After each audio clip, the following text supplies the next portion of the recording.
As an eating disorder specialist, you will consistently hear me talking on this channel about the importance of professional support when recovery. However, today let's do a quick fire round on 5 unexpected changes I made that actually really supported my own eating disorder recovery. A little known fact about me is that when I was starting my eating disorder recovery journey, I was also starting to blow up on Instagram.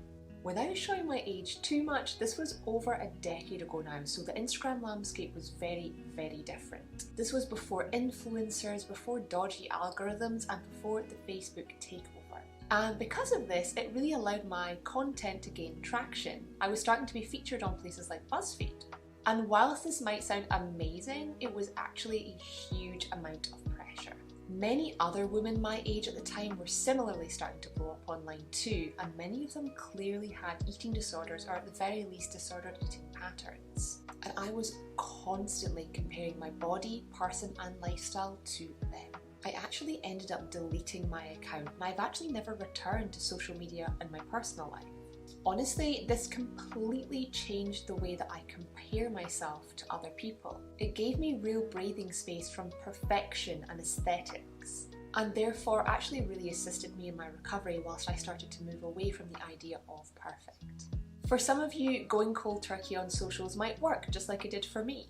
But for those of you who find it a little more daunting, don't worry. Taking temporary steps back from social media can really allow you time to breathe and have more clarity over comparison.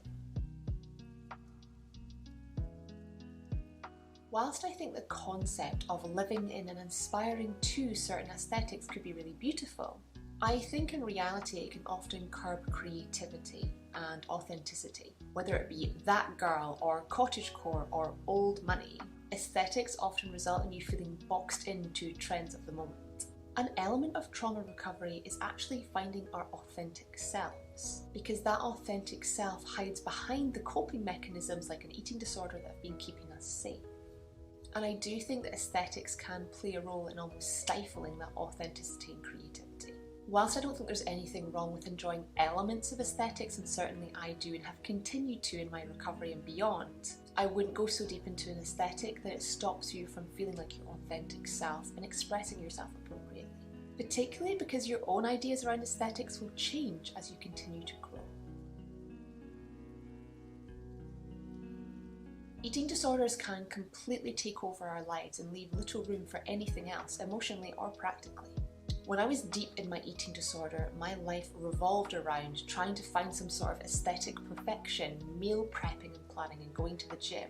And frankly, this left me absolutely no time to engage in the hobbies I love. Gardening, baking, calligraphy, embroidery, photography. By allowing ourselves the space and compassion to look at our activities outside of our eating disorder, we can slowly begin to rediscover who we are.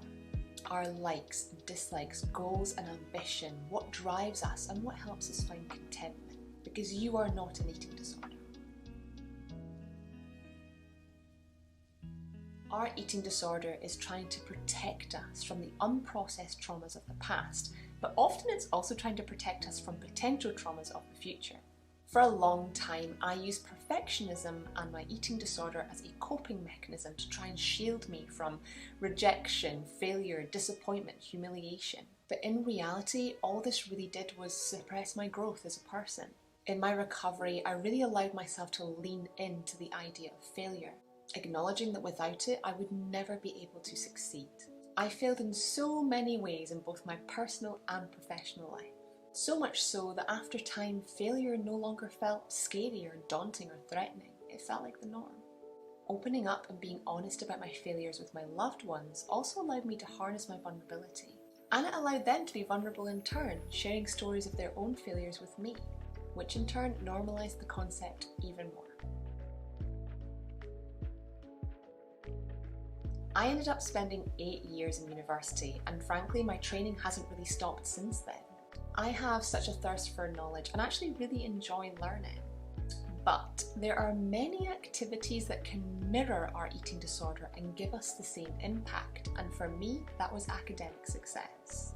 Just like restricting and over-exercising in an attempt to find perfection, academic success gave me quite the same feeling. and this need for academic validation came with such high pressure. So whilst it might sound odd, dropping from a straight A student to a sometimes A student actually really benefited my recovery. If there are any activities in your life which seem to be mirroring the impact or effect of your coping mechanism, which is your eating disorder, I'd encourage you to take a step back. Is there a way that will allow you to make that activity healthy for you again? I really hope you enjoyed today's video. If you did, please hit the like and subscribe buttons, as it really does help other eating disorder warriors on the platform know that I exist. I'll see you soon, my love.